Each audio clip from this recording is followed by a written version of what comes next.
नमस्कार, मी विशाल परदेशी. या विशेष भागात आपलं सगळ्यांचं स्वागत.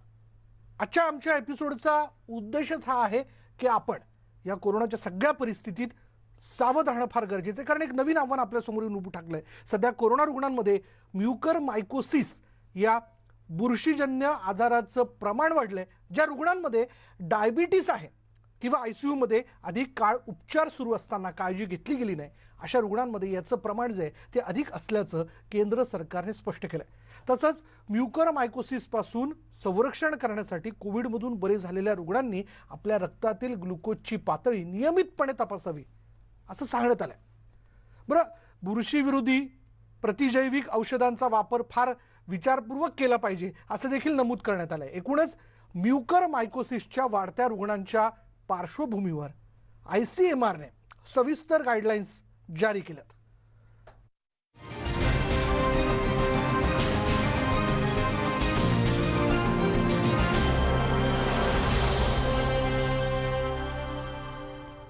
बरं, आज याची आपण का चर्चा करतोय, म्हणजे गेल्या आठवड्याभरापासून म्युकरमायकोसिसची चर्चा होताना दिसते. पण झालंय असं की कोरोनानंतर आढळलेल्या बुरशीजन्य घातक आजाराचे रुग्ण चंद्रपुरात आढळल्याने आरोग्य विभाग सतर्क झाला. चंद्रपूर जिल्ह्यात आतापर्यंत म्युकरमायकोसिसचे 10 रुग्ण आढळले आणि त्यामुळे आरोग्य यंत्रणा चांगलीच हादरली आहे. अत्यंत घातक असलेल्या या आजाराकडे दुर्लक्ष केल्यास हा जीवघेणा ठरू शकतो. सध्या जिल्ह्यातील काही खासगी डॉक्टरांनी या आजाराच्या रुग्णांची पुष्टी केली आहे आणि त्यामुळे आरोग्य विभागाने कोरोना झालेल्या आणि त्याचबरोबर कोरोनामुक्त झालेल्या रुग्णांसाठी जिल्हा रुग्णालयात पोस्ट कोविड OPD सुरू केली आहे. यातील काही रुग्णांना तातडीने नागपुरात रवाना करण्यात आलंय. या आजाराची लक्षणं आधी नाकाद्वारे एकूण दिसून येतात. म्हणजे लक्षण कसे बघा, काळा दुर्गंधी स्त्राव, मग हाडे, डोळ्यांवरती सूज, जबडा दुखणं, दात दुखणं अशी आहेत. लवकर निदान आणि उपचार न झाल्यास नंतर हा आजार मेंदूपर्यंत पोहोचतो. म्युकरमायकोसिसमुळे चेहरा दुखत असल्यास लक्षणं लक्षात घ्या, ती समजून घ्या आणि त्वरित उपचार करणं फार आवश्यक आहे असं आवाहन वेळोवेळी आता केलं जातंय. असे एकूण साधारणतः 10 रुग्ण जे आहेत कालपर्यंत आढळून आलेले आहेत आणि त्यांना अशीच लक्षणे होती.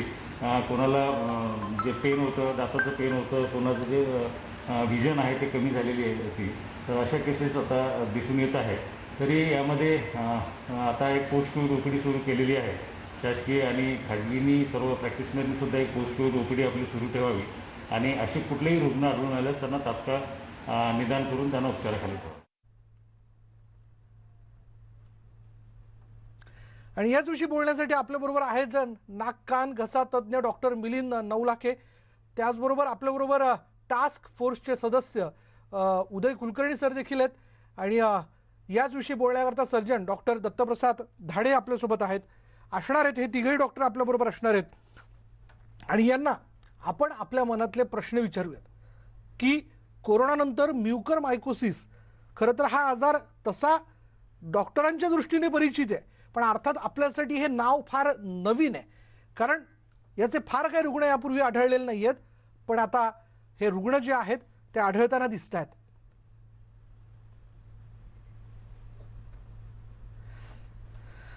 चला सुरुवात करूयात, याविषयीचे प्रश्न विचारूयात. डॉक्टर मिलिंद नवलाखे आपल्याबरोबर आहेत, नाक कान घसा तज्ज्ञ. डॉक्टर मिलिंद, म्युकरमायकोसिस आता कोरोनानंतर या आजाराचं एक मोठं आव्हान आपल्यासमोर आहे का?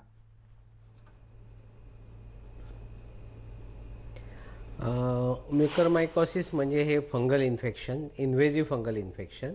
आता हा आजार तसा नवा नाही. या आजाराचं ट्रीटमेंट मी पण 25 वर्षापासून करतो. बरं, पण जसं म्हणाल 17-18 मध्ये की 2019 मध्ये आम्हाला वर्षभरात 25-30 पेशंट यायचे.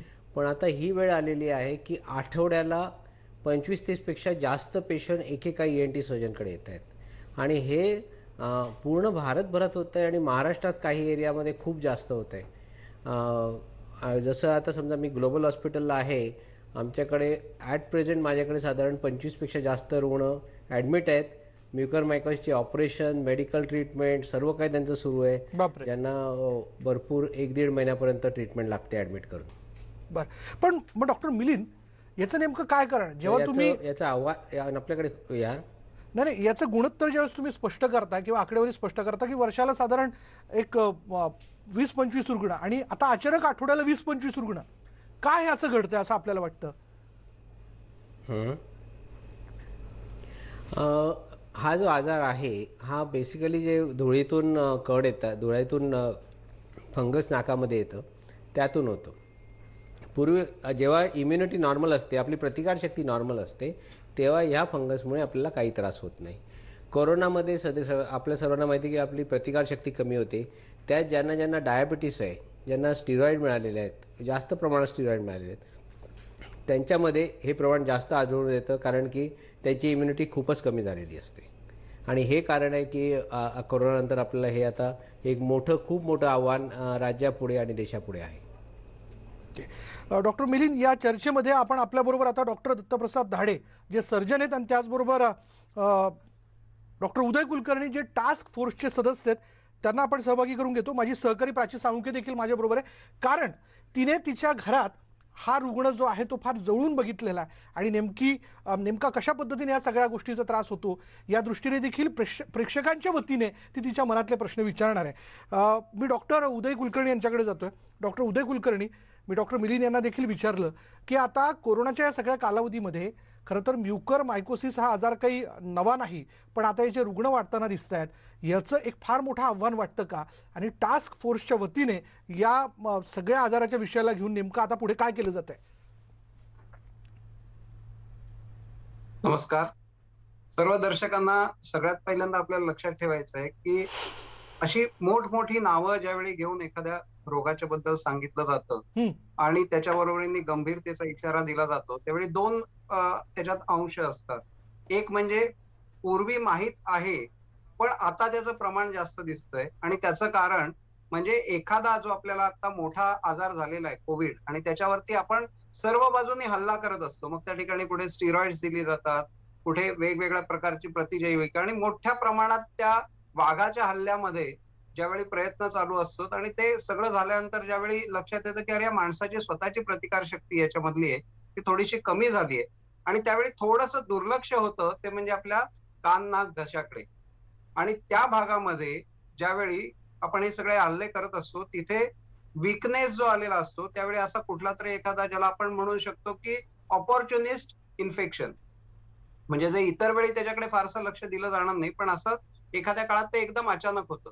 जसे आमचे आयुष टास्क फोर्सचे अध्यक्ष तातारावजी लहानेनीमध्ये सांगितलं होतं की हा तसा कॉमन अगदी सहजपणाने येणारा फंगल वेगवेगळ्या त्याच्यातलाच एक प्रकार आहे, पण तो मेंदू पर्यंत जाऊ शकतो म्हणून धोकादायक आहे. आणि लगेच जर समजा लक्षात आलं आपल्याला की आतमध्ये काहीतरी वेगळं आहे रोग होऊन गेल्यानंतर, तर त्यावेळी आपल्याला त्याच्याकडे लक्ष दिलं नाही, सगळंच पटकन जर समजा लक्ष दिलं नाही तर हा गंभीर होऊ शकतोय.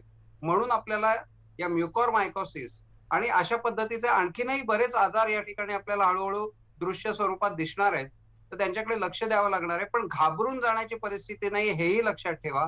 हा असा आजार नाहीये की याच्यावरती काही उपचार नाहीयेत. आपल्या डॉक्टरांना ऑलरेडी उपचार याच्यातले माहिती आहेत. आयुर्वेदातही याच्यामध्ये चांगल्यापैकी उपचार आहेत, आणि सगळ्यांना घरच्या घरी करता येण्यासारख्याही काही गोष्टी आहेत, त्या आपण पुढे कार्यक्रमामध्ये बघणारच आहोत. बरं, डॉक्टर दत्तप्रसाद धाडे देखील आहेत आपल्याबरोबर, सर्जन. डॉक्टर दत्तप्रसाद, जसं आता डॉक्टर उदय कुलकर्णी यांनी स्पष्ट केले की काही वेळेला स्टेरॉइड्सचा मारा कोरोनाच्या उपचाराच्या दरम्यान हा पेशंटवरती होतो, आणि त्यातनं पुढे त्याचे काही दुष्परिणाम देखील दिसून येतात जे म्युकर मायकोसिसच्या स्वरूपात पुढे येताना आपल्याला दिसत आहेत. मग अशा वेळी ज्या रुग्णावरती डॉक्टरांकडनं उपचार केले जातात त्या डॉक्टरांनी देखील ह्या सगळ्या पुढे निर्माण होणाऱ्या कॉम्प्लिकेशन्स लक्षात घेणं आवश्यक आहे का? हो, अर्थातच. कोरोना हा आजार प्राणघातक ठरत आहे, म्हणून आपल्याकडे फार मोठ्या प्रमाणावर त्याच्यावर संशोधनही सुरू आहे आणि डॉक्टरांची विचारमंथनं सुरू आहेत त्याच्यावर. आणि त्याला वेगवेगळ्या प्रकारच्या ट्रीटमेंट्स ज्या लागू पडत आहेत, त्यामधली स्टेरॉइड ही एक इफेक्टिव्ह ट्रीटमेंट कोरोना उपचारामध्ये मानली जाते. अर्थात स्टेरॉइडचा हा एक दुष्परिणाम आहे की ज्यामध्ये आपली प्रतिकार क्षमता कमी होते. शिवाय कोरोना या रोगामध्ये सुद्धा त्या रोगामुळे रुग्णाची प्रतिकार क्षमता कमी होतीये, आणि त्या प्रतिकार क्षमता कमी झाल्यामुळे जसं कुलकर्णी सर म्हणाले किंवा नवलाखे सर म्हणाले की हे ऑपॉर्च्युनिस्टिक इन्फेक्शन आहे. ऑपॉर्च्युनिस्टिक इन्फेक्शन याचा अर्थ काय? संधी साधू इन्फेक्शन, जे इतर वेळेला तुमच्या शरीरात येतं परंतु तुम्हाला ते काही प्रकारची इजा करू शकत नाही, कारण तुमची प्रतिकार क्षमता ही त्याला थांबवते. परंतु कोरोना झालेल्या रुग्णामध्ये प्रतिकार क्षमता खाली आल्यामुळे स्टेरॉइड्सचा उपयोग केल्यामुळे किंवा इतर टोसिलिझुमाब सारखी जी औषधं आहेत ज्याच्यामध्ये आपली मुळात प्रतिकार क्षमता थोडीशी कमी होते, अशामुळे हा रोग अचानक उचल खातो. आणि जो म्हणतो आपण की घरचा अचानक घरभेदी व्हावा, तसा हा रोग उचल खाऊन आपल्या शरीरामध्ये प्रवेश करून आपल्या रक्तवाहिन्या नष्ट करतो. हा नाकावाटे आपल्या किंवा तोंडावाटे सुद्धा शरीरात प्रवेश करू शकतो. हा हवेत आहे. ही जी बुरशीचे तंतू आहेत हे हवेत आहेत, हे मातीत आहेत, हे जेवणामध्ये अन्नामध्ये असू शकतात. आणि हे आपल्या शरीरामध्ये प्रवेश केल्यानंतर आपल्या रक्तवाहिन्यांमध्ये प्रवेश करतात आणि रक्तवाहिन्या दूषित करून टाकतात, रक्तवाहिन्या खराब करतात, ज्याच्यामुळे त्या पर्टिक्युलर ऑर्गनला म्हणजे त्या अवयवाला रक्तप्रवाह जो आहे तो खंडित होतो आणि त्या अवयवाचा तिथं ऱ्हास व्हायला सुरुवात होते, तो अवयव निकामी बनायला लागतो. आणि असं त्याची ही पॅथोजेनेसिस त्या रोगाचं आहे. अर्थात जसं कुलकर्णी सर म्हणाले तसं त्याप्रमाणे आपण सर्वसामान्य जनतेने घाबरून जाण्याचं कारण नाही, परंतु काळजी निश्चितच घेतली पाहिजे, डॉक्टरांनी सुद्धा आणि पेशंट्सने सुद्धा. बरं, डॉक्टर मिलिंद नवलाख यांच्याकडे पुन्हा एकदा मी जातोय. डॉक्टर मिलिंद, साधारण आपण म्हणालात की आठवड्याला 20 ते 25 रुग्ण आपल्याकडे म्युकर मायकोसिसचे येताना दिसत आहेत. आपल्याकडे काही पेशंट त्या संदर्भातले ऍडमिट देखील आहेत आणि उपचार देखील करतात. कोणत्या वयोगटातली ही लोक आहेत की ज्यांना या आजाराने गाठले असं एकूण दिसून येत आहे? माझ्याकडे याचे 12 वयापासून ते 80 वयापर्यंत सर्व वयागटातले आहेत. बापरे. अगदी 29 वर्षाच्या मुलाचा याच्यामुळे पूर्ण जबडा काढायला लागला आणि अगदी 35 वर्षाच्या माणसाचं एक नाही दोन्ही डोळे काढायला लागले इथपर्यंत आहे. तर मी थोडंसं याच्याबरोबर काही जे पार्टिसिपंट आहेत थोडं डिसॲग्री होईल की घाबरून जाण्याची गरज नाही आहे.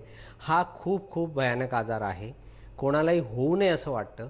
पण त्या ॲट द सेम टाईम जेव्हा थोडं पण काही सिम्पटम असेल लगेच ENT सर्जनला दाखवणं जरुरीचं आहे, कारण हा प्राणघातक जर ट्रीटमेंट नाही झाली तर 100% प्राणघातक आहे. यात कुठलाही वाचण्याचं संभवच नाही. म्युकरमायकोसिस हे इतकं लाईटली घेण्यासारखं नाही आहे. माझ्याकडे ज्या फॅमिलीज आहेत तुम्ही त्यांच्याकडे बघा की ज्यांच्याकडे झालेलं आहे पूर्ण घर उद्ध्वस्त झालेले आहेत एक म्युकरमायकोसिसमुळे. डॉक्टर मिलिंद, आपण वारंवार खरं तर कोरोनाच्या उपचारादरम्यान काही स्टेरॉइड्सचा उल्लेख करतोय. ही कोणती अशी स्टेरॉइड्स आहेत जी खरं तर त्या रुग्णाची ऑक्सिजन लेवल वाढवण्यासाठी किंवा त्याच्यामध्ये जे काही कॉम्प्लिकेशन्स तयार झालेले आहेत ते कुठेतरी बाजूला करण्याकरता म्हणून हे स्टेरॉइड वापरले जातात, ज्याचा अतिप्रमाणात वापर होतो आणि मग त्याचे पुढे साईड इफेक्ट दिसतात? कुठले हे स्टेरॉइड्स आहेत?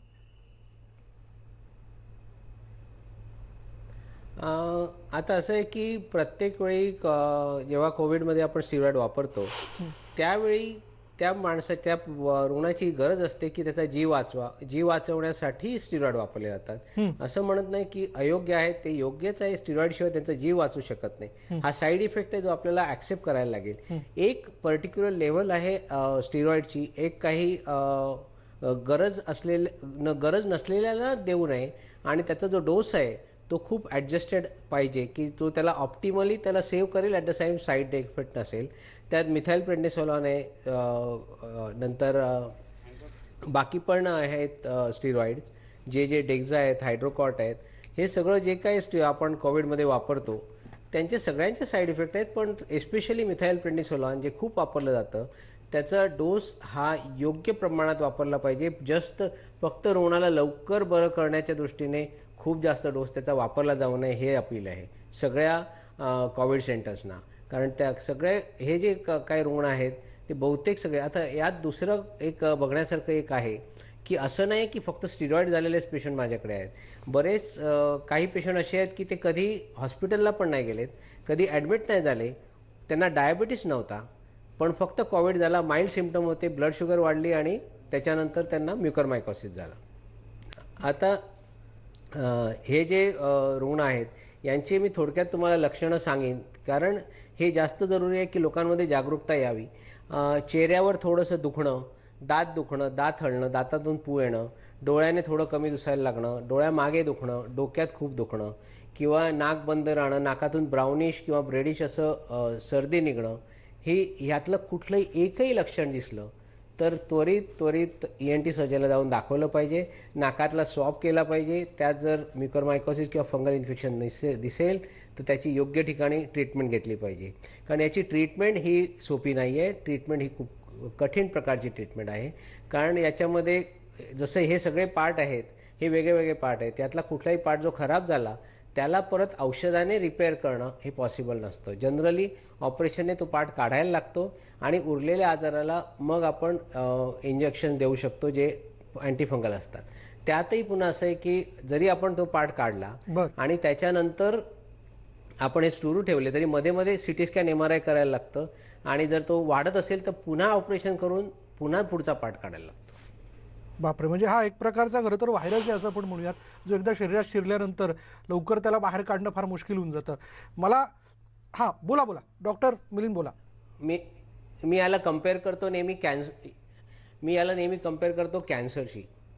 कॅन्सर कारण हा सर्व लोकांना माहिती आहे. बाप. जर हा कॅन्सर जो सगळ्यात फास्ट वाढणारा असतो त्या कॅन्सरला आपण 10 पटीने वाढवून जितक्या जोरात वाढेल, जर जर आपण मॉर्टॅलिटीची भाषा करू म्हणजे ज्याच्यात डेथ रेटची भाषा करणार, तर जर जो रुग्ण पहिल्या दिवशी आला ट्रीटमेंटला त्या रुग्णांमध्ये 33% चान्स आहे की तो रुग्ण दगावू शकतो. तो जर 5व्या दिवशी आला तर 60% चान्स आहे की तो दगावू शकतो. तर याच्यात काही हलगर्जीपणा ट्रीटमेंटमध्ये चालत नाही. प्रत्येक पेशंटच्या मागे पूर्ण सिस्टीम असते. जसं ग्लोबलला आम्ही भारतातलं पहिलं म्युकरमायकोसिस क्लिनिक चालू केलं, जेव्हा तिथे खूप डॉक्टर असतात, एकमेकांशी कोऑर्डिनेशन लागतं. जसे ID स्पेशालिस्ट आहे, फिजिशियन्स आहेत, एंडोक्रायनॉलॉजिस्ट आहेत, ENT सर्जन आहेत, मॅक्झिलोफेशियल आहे, डेंटल आहेत, अशी भरपूर लिस्ट आहे की ही सगळी पूर्ण टीम एकत्र काम करून मग चांगला सक्सेस रेट देऊ शकते सगळ्या रुग्णांच्या ट्रीटमेंटमध्ये. बरोबर. आपण जे एक पाऊल क्लिनिकच्या माध्यमातून पुढे टाकलेले त्याबद्दल खरं तर शुभेच्छा आपल्याला. मला आणि पुन्हा एकदा आपल्याकडे यायचं पण तत्पूर्वी मी जातोय माझी सहकारी प्राचीकडे. याचं कारण असं आहे, प्राची कायम आपल्यासमोर खरं तर अँकर म्हणून काही बातम्या सांगण्यासाठी पुढे असते, पण तिने तिच्या कुटुंबात हा आजार अत्यंत जवळून बघितलेला आहे. प्राची, आत्तापर्यंतचं डिस्कशन तू ऐकलं, यात कोणता मुद्दा तुला आणखीन ऍड करावासा वाटेल लक्षणांच्या दृष्टिकोनातनं? खरं तर विशाल, फार महत्त्वाचा मुद्दा आहे म्युकरमायकोसिस, म्हणजे जो खास करून उत्तर महाराष्ट्रामध्ये जास्त आपल्याला पाहायला मिळतोय. माझ्या समोर जे काही 2 उदाहरणं होती, म्हणजे माझे वडील असोत किंवा माझे मामा असोत, तर त्यांच्याबद्दल मला थोडंसं इथं बोलायचं आहे. कारण कसं असतं की कुठलाही जर का आपण आजार म्हटला तर त्या आजाराशी निगडीत जर आपण काही गोळ्या औषधी घेत असू तर त्याचा वापर किंवा त्याचा विपरीत परिणाम हा शरीरातल्या इतर अवयवांवर देखील होणार असतो किंवा होत असतो. आता एक्झाम्पल फॉर सर, आता तुम्ही म्हणालात की एम्फोटेरेसिन B म्हणा किंवा टोसिलिझुमॅब, ज्या स्टेरॉइडचा तुम्ही आता उच्चार केलेला होता, तर त्याचा विपरीत परिणाम हा किडनीवर देखील होतो. म्हणजे ज्या पेशंट्सना ऑलरेडी किडनी डिसीज आहे, ज्याला आपण ADPKD म्हणतो किंवा पॉलिसिस्टिक किडनी डिसीज असं देखील आपण म्हणतो, जर अशा लोकांना जर का हा आजार झाला म्युकरमायकोसिसचा, तर ज्या वेळेला आपण त्यांना हे एम्फोटेरेसिन B देत असतो तर त्यावेळेला त्यांचं क्रिएटिनिन लेवल जी असते ती झटक्यात वाढते. म्हणजे आपण जी रेंज असते क्रिएटिन लेवल जी आहे ती म्हणतो आपण की 0.5 ते 0.5 ते 1.5च्या दरम्यान असली पाहिजे.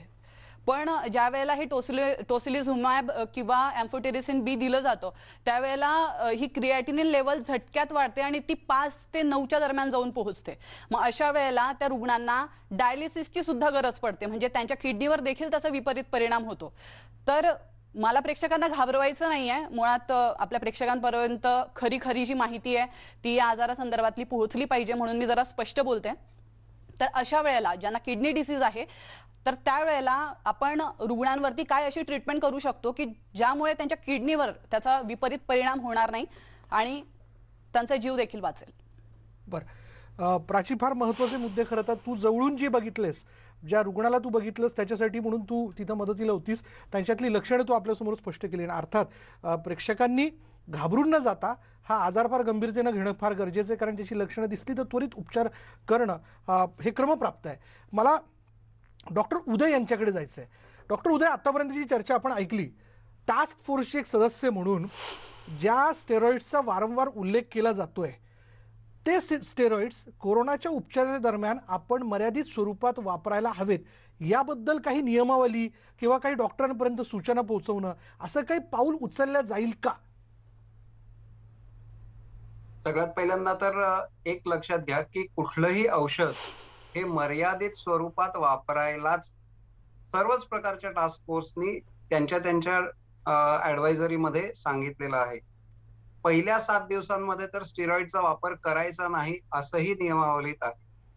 दुसऱ्या बाजूला ज्यावेळी आपण स्टिरॉइड असा विचार करतोय तर फक्त स्टिरॉइड नाहीये, तर या ठिकाणी प्रतिकार शक्ती कमी होतीये आणि ते प्रतिकार शक्ती कमी झाल्यामुळे होणारे त्रास जे आहेत ते आपल्याला नियमित काही ठराविक आपण कॅल्शियम, झिंक, व्हिटॅमिन सी अशा गोष्टी आणि आयुर्वेदामध्ये सांगितलं जातं त्याप्रमाणे च्यवनप्राश आहे, गुळवेल आहे. या काही गोष्टी घेऊन तुम्ही तुमची प्रतिकार शक्ती एका बाजूला रुग्णाची वाढवण्यासाठी प्रयत्न सुद्धा चालू ठेवायला सांगितलेला आहे. अगदी या कोविडच्या सुरुवातीपासून. आणि आपल्याला माहिती आहे की म्युकरमायकोसिस आणि यासारखे आणखीन इतरही ऑपॉर्च्युनिस्ट इन्फेक्शन्स ही तुम्हाला तुमची प्रतिकार शक्ती कमी झाल्यामुळे होणार आहेत याचा अंदाज असतो त्या ठिकाणी ट्रीटमेंट देणाऱ्या डॉक्टरला आणि त्यामुळे तो स्वतः मर्यादित स्वरूपात वापरायचा प्रयत्नही करत असतो.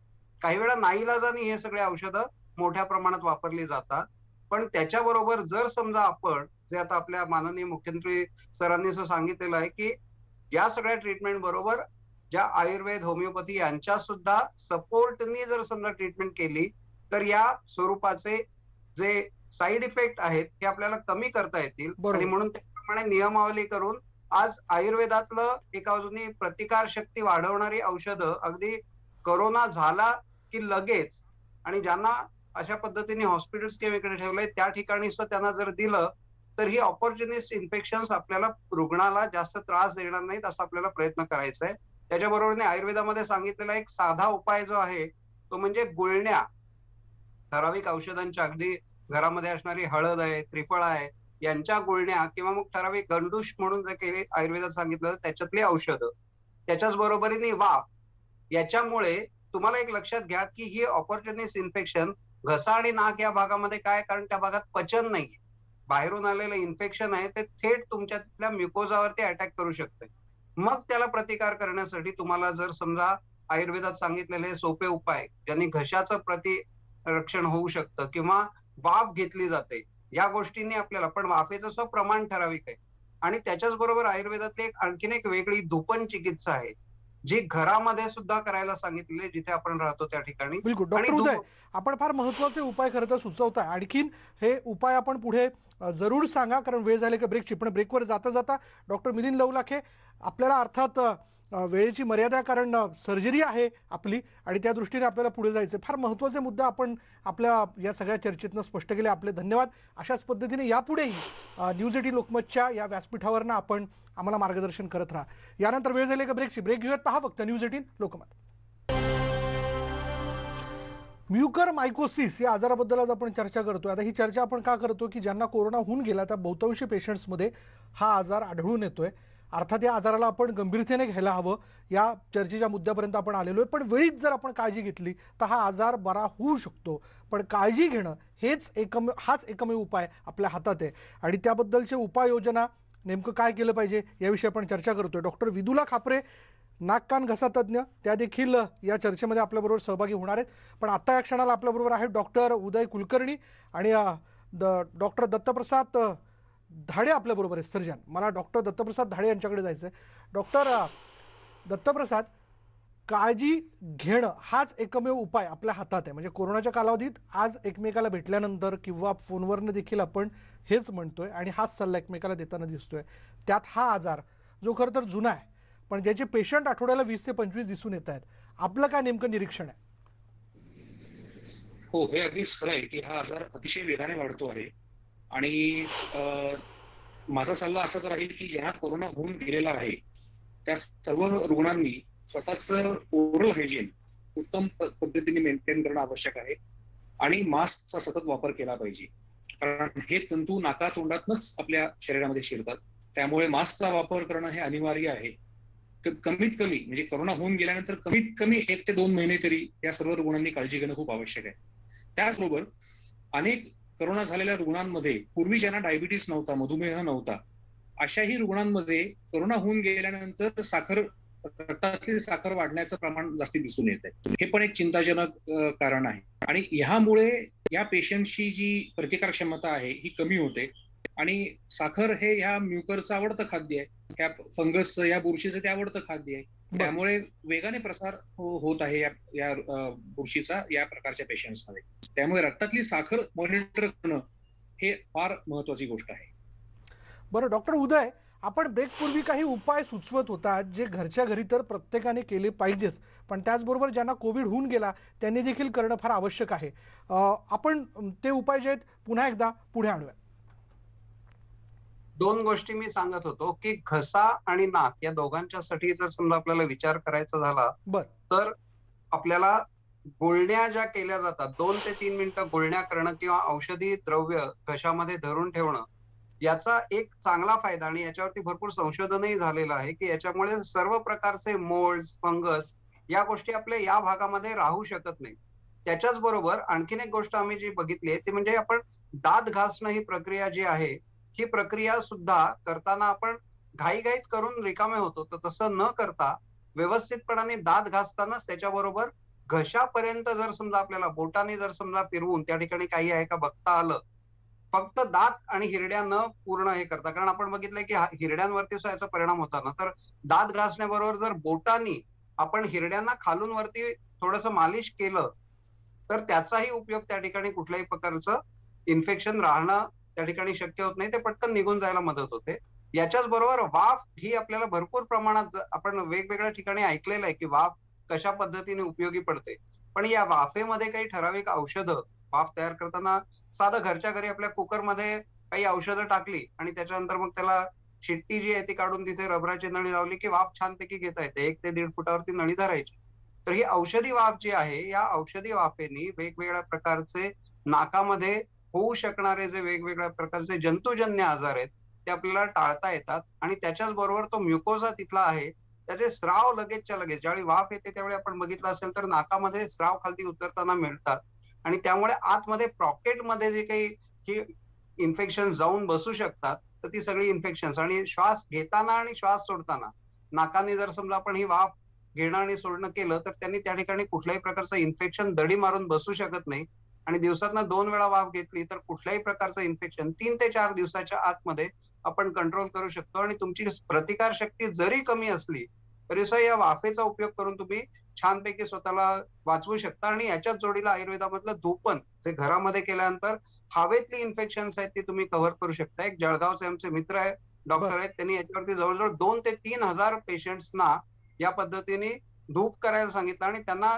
घरामध्ये या प्रकारचे सगळे मोल्ड्स आणि याच्यापासून होणारे त्रास, मग हेच जर समजा आपण सगळीकडे वापरलं तर त्याचा फायदा आणखीन होईल. आणि धूमपान ही आणखीन एक याच्यातली क्रिया आहे आयुर्वेदातली जी नाकाने आणि तोंडाने केल्यानंतर तिथे होणारी इन्फेक्शन्स आपल्याला टाळता येतात. हे मी थोडक्यात सांगितलं. याच्यामध्ये आणखीन भरपूर प्रकार आपल्याला करता येतील, पण घरच्या घरी तर या गोष्टी निश्चित करता येतील. हळदीचे धुंपन, त्रिफळाचं धुंपन या सगळ्या गोष्टी आपण करू शकतो घरच्या घरी. डॉक्टर उदय, फार सहज आणि सोपे असे सगळे उपाय या सगळ्या संदर्भात आपण सुचवता या वातावरणात आणि या सगळ्या परिस्थितीत आपण ते उपाय केलेच पाहिजे. आणखीन आपण चर्चा करणार आहोत, पण यानंतर वेळ झाली का ब्रेकची. ब्रेक घेऊयात. पहा फक्त न्यूज 18 लोकमत.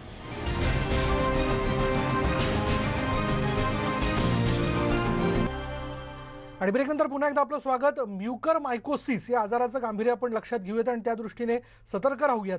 या आपल्या चर्चेमध्ये डॉक्टर नीती खापरे, ENT सर्जन, त्या सहभागी होतात. डॉक्टर नीती खापरे, मला ब्रेकपूर्वी डॉक्टर मिलिंद माझ्याबरोबर होते, डॉक्टर मिलिंद नवलाखे. मी जेव्हा त्यांच्याशी चर्चा करत होतो तेव्हा त्यांनी असं सांगितलं की हे गंभीर आहे की जिथे वर्षाला 20-25 रुग्ण या आजाराशी संबंधित येत होते, इथं आता आठवड्याला हे रुग्ण येताना दिसत आहेत. तर आपलं काय निरीक्षण आहे? आपल्याकडे या संदर्भातले रुग्ण येत आहेत का? हो, मला असं वाटतं सध्याच्या क्षणी इनफॅक्ट मुंबईपेक्षाही विदर्भात हा प्रॉब्लेम अति जास्त आहे. आमच्या हॉस्पिटलला, आमचं हॉस्पिटल हे प्युअरली कान, नाक, घसा आणि हेड अँड नेक कॅन्सरचं हॉस्पिटल आहे. आम्हाला किमान दिवसातून 10 OPDचे रुग्ण या आजाराचे दिसत आहेत आणि आम्ही किमान 4 ते 6 ऑपरेशन दिवसाची याच कारणाकरता करत आहोत. I think Vidarbha, Amravati belt जो आहे त्यामध्ये ह्याचं प्रमाण जास्त दिसून येत आहे. बरं, साधारण जी लक्षणं या आजाराशी संबंधित सांगितली जात आहेत त्याही व्यतिरिक्त काही लक्षणं आपल्याला दिसून येत आहेत का? आणि वयोगट काय साधारण जो आपल्याकडे येतो तो? सहसा लक्षणं म्हणजे डोकंदुखी, डोळ्याचे काही कंप्लेंट्स किंवा एक दाढ दुखणे हा सूक्ष्म कंप्लेंट आहे, पण त्याच्याकडे दुर्लक्ष करू नये. तसंच चेहरा भारी पडणे किंवा सुन्न पडणे ह्याकडे सुद्धा दुर्लक्ष करू नये, कारण ह्याचा अर्थ सायनस पासून बाहेर जाऊन त्या रोगाने तिकडच्या नसेला सुद्धा घेरलेला आहे. त्यामुळे चेहऱ्याची सूज, चेहरा सुन्न पडणे या सहसा आपण दुर्लक्ष करतो अशा तक्रारी आहेत, पण या पण सिम्पटम म्हणून पुढे येत आहेत या आजाराच्या. वयोगट म्हणाल तर ऍक्च्युली ह्यामध्ये थोडंसं डायबिटीज किंवा काही कारणास्तव जर का शरीराची इम्युनिटी कमी झाली असेल तरच हा रोग जास्त उफाळून वर येतो. त्यामुळे सहसा वयोगट 40 ते 60 पर्यंत असतो, पण सगळ्यात लहान मुलगी जिचं मी ऑपरेशन केलं आहे ती 12 वर्षाची होती. बापरे. डॉक्टर दत्तप्रसाद धाडे आपल्याकडे येतो. याच्यामधला जो वयोगट आहे तो 12 वर्षापासून तर 80 वर्षांपर्यंतचा आपल्याला या ठिकाणी दिसून येतोय. डॉक्टर उदय यांनी फार सहज सोपे उपाय सांगितले, पण या सगळ्या याच्यात 12 वर्षाच्या व्यक्तीला जर हा आजार होत असेल तर माझ्या हातात काय पर्याय?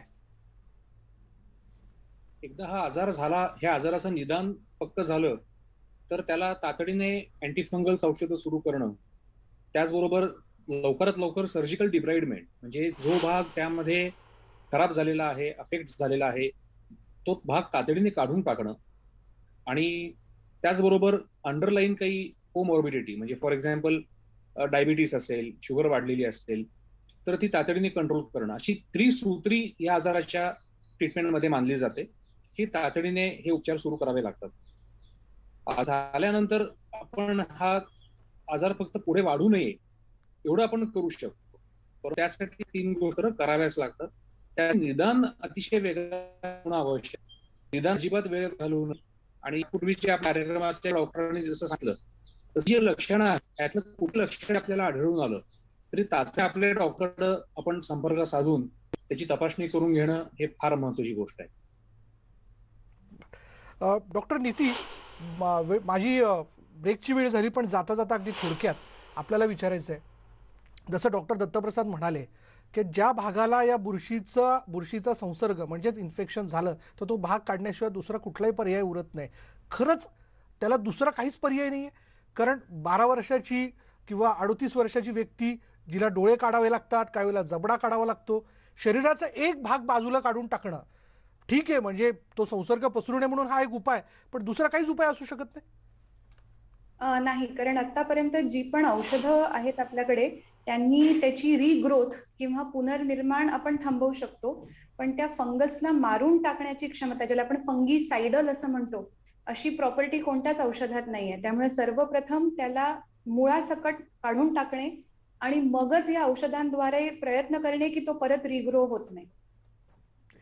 आपल्याला आणखी या विषयाला घेऊन खरं तर बोलायचं, पण आतापर्यंतच्या एकूण चर्चेतनं काळजी घेणं हा अत्यंत यातला महत्त्वाचा भाग आहे, आणि ती खरं तर आपण घ्यायलाच पाहिजे, कारण ती आत्ता या क्षणाच्या परिस्थितीची गरज आहे. आणखीन बोलणार आहोत. ब्रेकनंतर मला डॉक्टर उदय कुलकर्णी यांच्याकडे जायचं आहे. घेऊयात एक ब्रेक. पहा फक्त न्यूज 18 लोकमत.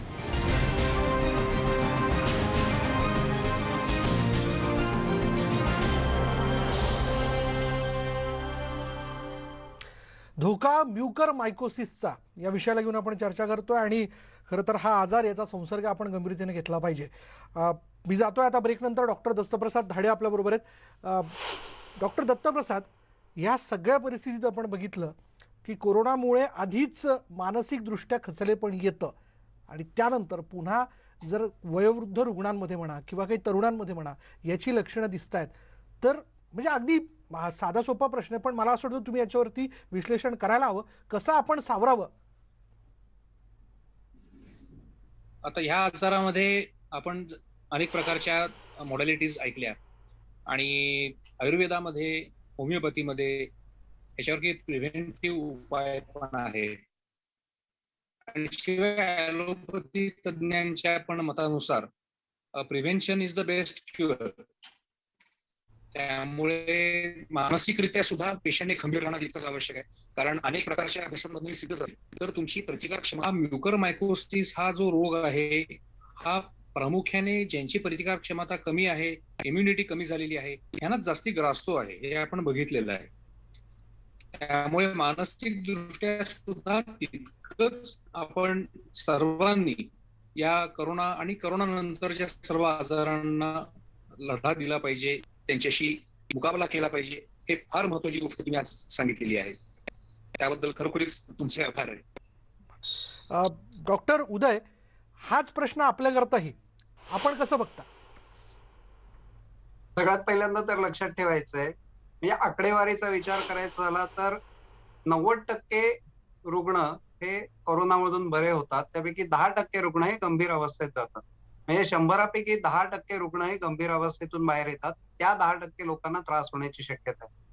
त्या लोकांनी जर योग्य काळजी घेतली तर त्यातल्या 5 ते 10% लोकांना, म्हणजे पॉप्युलेशनचा विचार केला तर 1 ते 2% लोकांनी सगळ्यात जास्त काळजी घेण्याची गरज आहे. आता यातही आपण घसा आणि नाक याच्यावरती याचा हल्ला होतोय त्यामुळे त्याची काळजी बघितली. त्याच्याबरोबरच परिवर्तित योगाचे प्रकार, म्हणजे नेती जी आहे ती जर औषधांनी केली तर त्या ठिकाणी तुम्हाला आतमध्ये साठलेले सगळे प्रकार आहे ते काढून टाकायला मदत होऊ शकते. फक्त ही तज्ञांच्या मार्गदर्शनाखाली करण्याची गोष्ट आहे, की याच्यामध्ये काही ठराविक कडुनिंबाचा काढा आहे, त्याच्यानंतर काही ठराविक औषध आहेत, कुटकी किंवा कारल्याचा रस वगैरे अशी काही औषध आहेत, की त्यांचा वापर करून जर समजा तुम्ही नेती केली, त्याच्यावरती आता काही ठिकाणी प्रयोग सुरू झालेत, की ज्यावेळी लक्षात आलंय की घसा आणि नाक याच्यावरती हल्ला होतोय, तर याच्यावरचे उपाय त्या स्थानावरती केले गेले पाहिजेत आणि मग हे ऑपरेशनला पर्याय म्हणून आपल्याला वापरता येतील का, याच्यावरती काम चालू झालेलं आहे. तर त्या दृष्टीने मी असं सांगेन की आशादायक वातावरण आहे. गंभीर तर आहे, पण ते गंभीर 2% जे आहेत त्यांच्यासाठी उपाय करायला आज आपल्याला सुदैवाने आपले ENT सर्जन्स आहेत, काही डेंटल सर्जन्स आहेत. त्याचप्रमाणे मेंदूकडे जातंय का नाही याच्यासाठी आपल्याला त्याच्यातल्या तज्ञांची आज आपल्याकडे साथ आहे आणि सुदैवाने त्यांच्याकडे येणारे जो नंबर आहेत ते टॅकल करू शकण्या एवढे आहेत आणि त्याच्यातला कोविडचा भाग निघून गेल्यामुळे ते एकाचं दुसऱ्याला होण्याचं प्रमाणही त्यांच्यामध्ये कमी आहे. त्यामुळे मला असं वाटतं की वातावरण जरी समजा एक जीव घेणं काही जणांच्यासाठी आहे, बरोबर. तरी त्याच्यासाठी घाबरून जाऊन अरे बापरे काहीतरी आभाळ कोसळतंय असं आता आपण करायला नको. निश्चित काळजी घ्यायलाच पाहिजे, प्रिव्हेन्शन करायलाच पाहिजे, पण उपायही आहेत, त्यामुळे निराश व्हायला नको. डॉक्टर नीती, शो मध्ये जाता जाता काय आपल्याला अपील करायचंय? कारण बहुतांशी रुग्णांना आपण बघताय, त्यांची स्थिती आपण बघताय.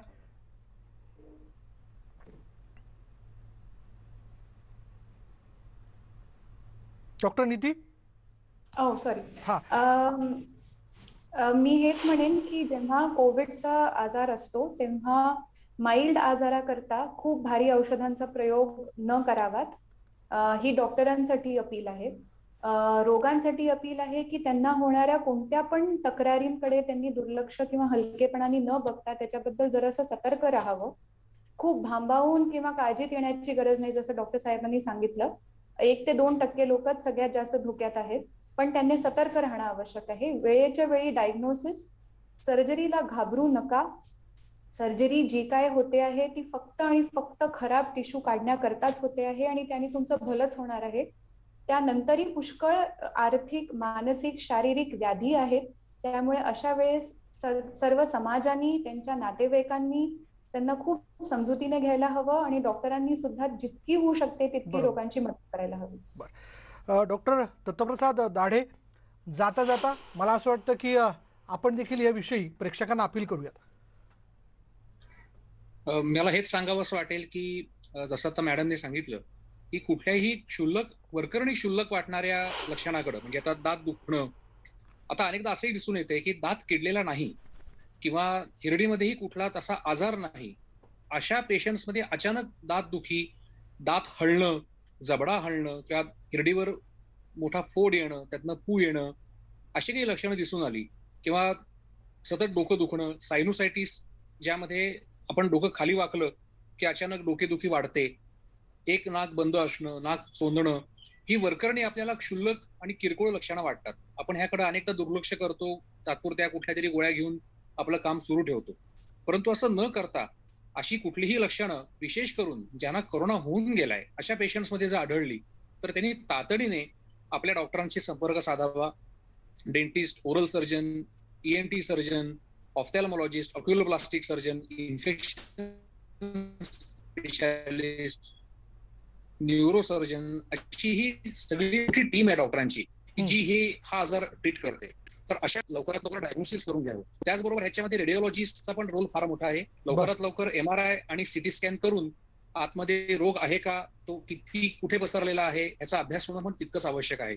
थोडक्यात रोगनिदान हे वेळेवर झालं तर आपलं ऑपरेशनही छोट्या प्रमाणावर होईल, फार मोठा भाग काढावा म्हणजे लागणार वेळीच त्या नाही. आजाराला आपण आवरू शकतो. आपल्या तिघांचेही धन्यवाद. फार महत्त्वाचे मुद्दे आपल्या प्रेक्षकांसाठी आपण मांडलेले आहेत.